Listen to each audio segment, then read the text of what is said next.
Hello everyone, स्वागत है आप सभी का। आप मुझसे अग्री करते हो या नहीं ये ज़रूर बताना, बट ये मेरा बिलीफ है that the biggest myth of the 20th century was the myth of the white man's burden और द मिथ ऑफ सिविलाइजेशन। हमारे यहाँ पर कोई कॉलोनाइज़र आएगा, हमें कॉलोनाइज करेगा और फिर हमें सिविलाइजेशन कैसे जीते हैं ये सिखाएगा।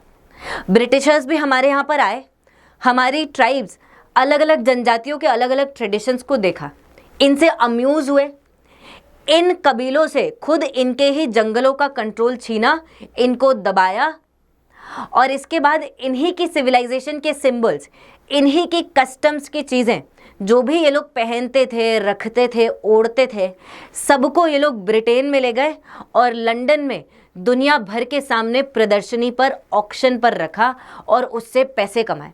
मतलब हमारी खुद की सभ्यताओं को ही एक तरीके से बेचा गया, जैसे कि ये कोई म्यूजियम्स हैं जिनको लोग आते हुए देखें, जैसे कि ये कोई जानवर की प्रजातियां हैं जिनकी प्रदर्शनी लगाई जाए। कुछ ऐसा ही ब्रिटेन ने परसों रात में भी करने की कोशिश की थी by trying to auction a Naga skull. ये आप खोपड़ी देख रहे हो, ये एक रियल आदमी की खोपड़ी है।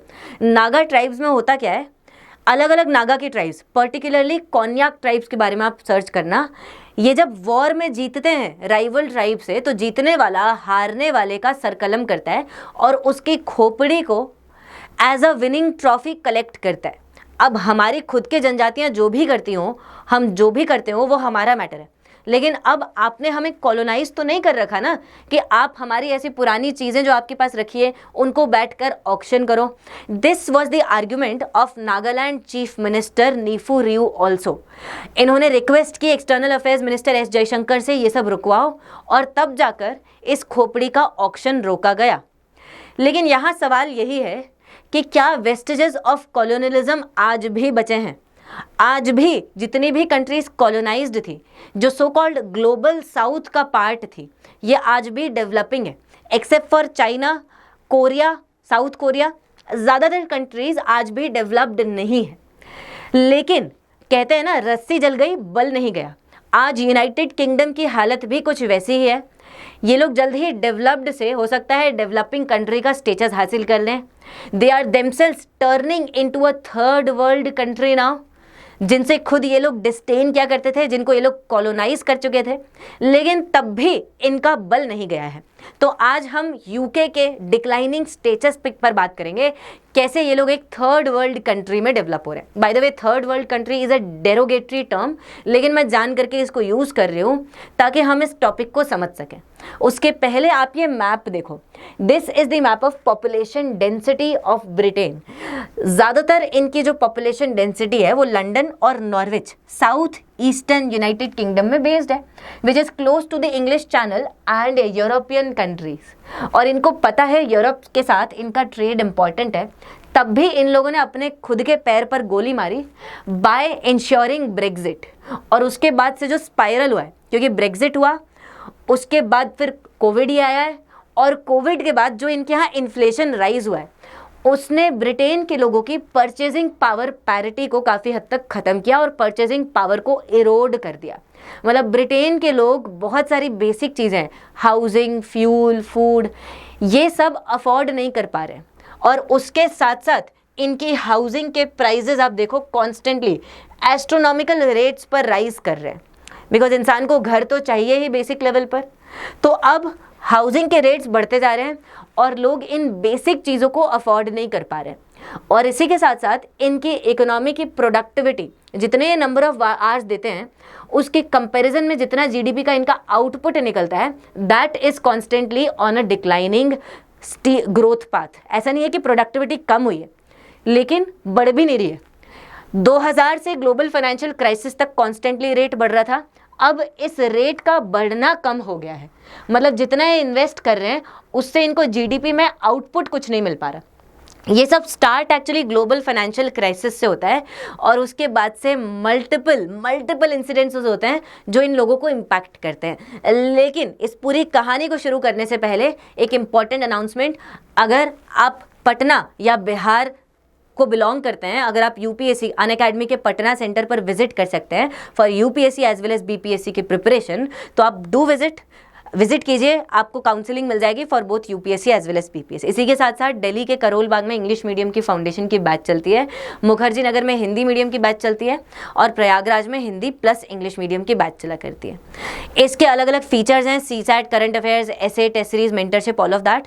तो आप इन सबको और इंक्वायर कर सकते हो by clicking the link in the description below, या फिर आप सेंटर्स विजिट कर सकते हो डायरेक्टली, करोल बाग, प्रयागराज या फिर मुखर्जी नगर में भी फॉर फर्दर इन्फॉर्मेशन। और ऐप भी इंस्टॉल कर सकते हो by clicking the link in the description below, right.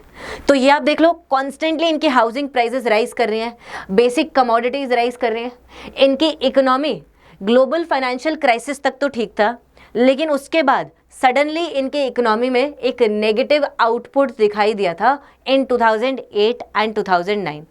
अब इस समय पर यूरोप की काफ़ी कंट्रीज, देखो ग्रीस में मेजर क्राइसिस था बिकॉज यूएस का हाउसिंग मार्केट कोलैप्स हुआ, उसका इम्पैक्ट ग्रीस के डेटर्स पर पड़ा क्योंकि ग्रीस ने यूएसए से बहुत सारे लोन्स ले रखे थे। अब ग्रीस में इसलिए ऑस्टेरिटी मेजर्स लगाना ज़रूरी था, लेकिन यूके में ऐसे मेजर्स लगाना ज़रूरी नहीं था। बाकी यूरोपियन काफ़ी सारी कंट्रीज़ ने अपने यहाँ पर अपने लोगों को रिलीफ प्रोवाइड करने की कोशिश की उस समय पर जब लोग परेशान थे because of this global financial crisis. लेकिन यूनाइटेड किंगडम उस टाइम उल्टा ही कंजर्वेटिव पॉलिसीज़ लेकर चला था। इन्होंने बोरो किया बहुत सारा पैसा मार्केट से और अपनी बैंकों को बेल आउट करने की कोशिश की। वो बैंकें जो कंगाल हो गई थी, जिनके पास पैसा नहीं बचा था, लेकिन अपनी खुद की जनता के लिए इन लोगों ने कुछ नहीं किया, ऑस्टेरिटी मेजर्स को अप्लाई किया, वेलफेयर में रिडक्शन किया, स्कूल बिल्डिंग प्रोग्राम्स को कैंसिल किया, लोकल गवर्नमेंट की फंडिंग्स को कम किया, जिसकी वजह से लोकल जनता की परचेसिंग पावर और डिक्लाइन हो गई। अब लोकल जनता जब ये रियलाइज़ करेगी कि भैया सरकार हमारे लिए कुछ कर ही नहीं रही है, जैसे चाइना में लोकल जनता को पता होता है सरकार will do nothing for us, हमारे बच्चों की एजुकेशन, हेल्थ, बुरा वक्त, सब कुछ हमें खुद ही झेलना है। That is why people start saving more of their amount और अपनी स्पेंडिंग को कम कर देते हैं ताकि फ्यूचर इवेंट्स के लिए अपने अमाउंट को सेव कर सके। सेम ब्रिटेन के लोगों ने भी यहाँ पर ऐसा ही किया, अपने पास जितना पैसा है उसको अब सेविंग की आदत डाली सो दैट स्पेंडिंग कम हो और ये लोग कभी बुरा टाइम आए तो उसके लिए बच सके। अब इसका इम्पैक्ट इकोनॉमी पर ये पड़ता है कि लोग गुड्स को डिमांड नहीं कर रहे हैं, डिमांड ही नहीं कर रहे हैं तो गुड्स बनेंगे ही नहीं, और बनेंगे ही नहीं तो जीडीपी राइज ही नहीं करेगी। कुछ ऐसा ही यूके की इकोनॉमी के साथ भी हुआ। Compare to USA and Norway आप देख ही सकते हो, जितने भी लोग यहाँ पर पुअरेस्ट परसेंटाइल्स में, 50th परसेंटाइल में, 90th परसेंटाइल में है, वहाँ उस ब्रैकेट में यूके के लोग ज़्यादा कुछ खरीद ही नहीं पा रहे हैं। इनकम डिस्ट्रीब्यूशन के केस में यूके के एलिट्स तो चीज़ें फिर भी खरीद पा रहे हैं, लेकिन इनके जो पुअर 90th परसेंटाइल वाले लोग हैं वो बेचारे स्टैग्नेट रहे हैं, बेसिक सर्विसेज लोग अफोर्ड ही नहीं कर पा रहे हैं। इसके साथ साथ this is little bit about me, ये मेरे बारे में इन्फॉर्मेशन है और ये आप क्यूआर कोड को भी स्कैन कर सकते हो फर्दर टेलीग्राम ग्रुप को ज्वाइन करने के लिए। तो इन सब के चलते अब इन सारी चीज़ों का ब्लेम यूनाइटेड किंगडम खुद उठाने को तैयार ही नहीं। इनके लोग अपने आप को, अपनी सरकार को ब्लेम नहीं करते। ये लोग कहते हैं कि यूके का पैसा यूरोप में जा रहा है ना, दैट इज वाई हम गरीब हो रहे हैं। मतलब ब्रेग्जिट करो, ब्रिटेन यूरोपियन यूनियन से एग्जिट करेगा। दैट इज वाई ये लोग ब्रेग्जिट के एक रेफरेंडम में majority people vote in favour of Britain's exit from European union. अब यहाँ से इनका बुरा टाइम शुरू हो जाता है क्योंकि जो यूनाइटेड किंगडम है that is clearly linked very closely with Europe also and with Ireland as a country also. और ब्रेग्जिट उतना आसान नहीं है जब इतनी सारी कंपनीज यूके में भी हैं, यूरोपियन यूनियन में भी हैं, आयरलैंड के साथ भी लैंड बॉर्डर पर बहुत सारा ट्रेड है and all of the factors are involve. अब इससे लोगों में कंफ्यूजन आने लगता है। इनके पार्लियामेंट में खुद ये लोग डिसाइड नहीं कर पाते हैं कैसे ब्रेग्जिट को रन करवाना है।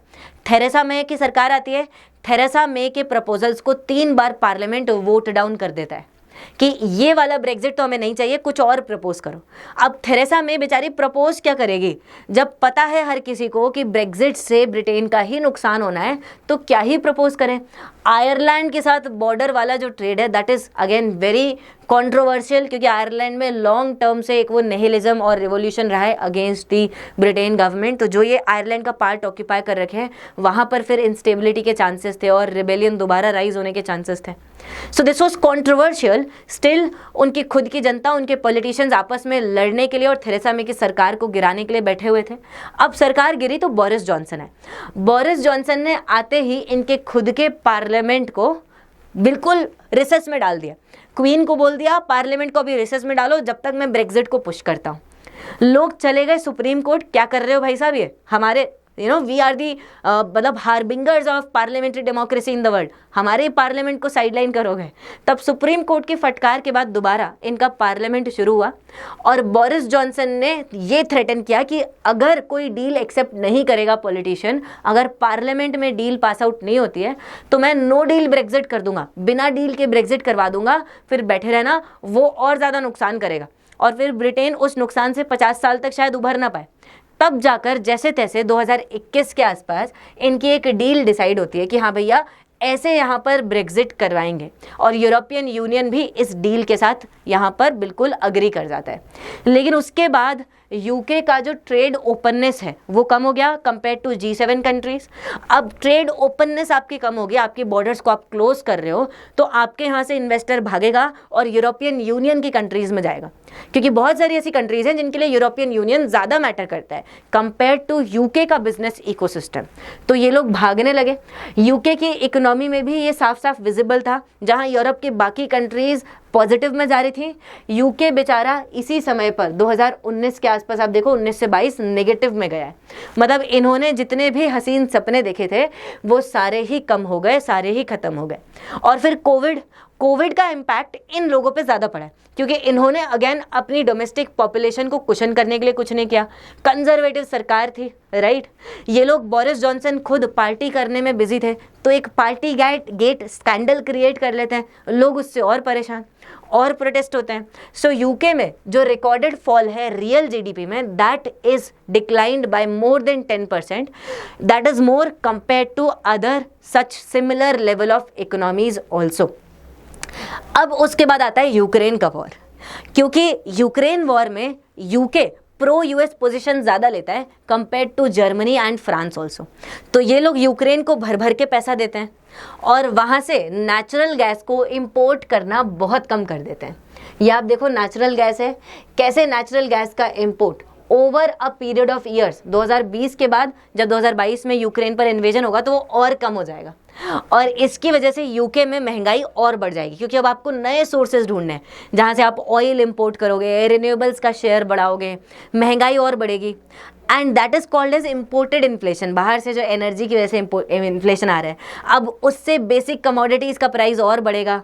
फिर जैसा हमने स्टार्टिंग में देखा, कमोडिटीज़ का प्राइस बढ़ा, महंगाई बढ़ी, लोगों की परचेसिंग पावर इरोड हो गई, लोग गुड्स ही डिमांड नहीं कर रहे, तो प्रोडक्शन क्या करोगे और बेचोगे क्या और जीडीपी को क्या बढ़ाओगे।